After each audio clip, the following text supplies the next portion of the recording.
Guys, di ko na na-videohan. Nag-replace tayo ng AAV. Yung tamang pagkabit ito, hindi ko na na-videohan. Ayun guys, ito yung sira. Guys, hindi ito basta-basta kinakabit. Kailangan nyo yan dyan guys. Lagyan nyo ng Loctite yung thread. And then pagka kabit nyo nito, higpitan nyo muna.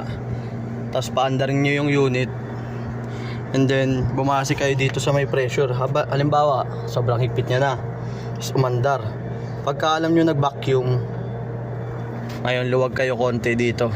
Luwag-luwagan nyo hanggang sa makuha nyo yung tamang pressure. Kahit mga 15 to 20 psi, 20 to 25 yan, mga ganyan.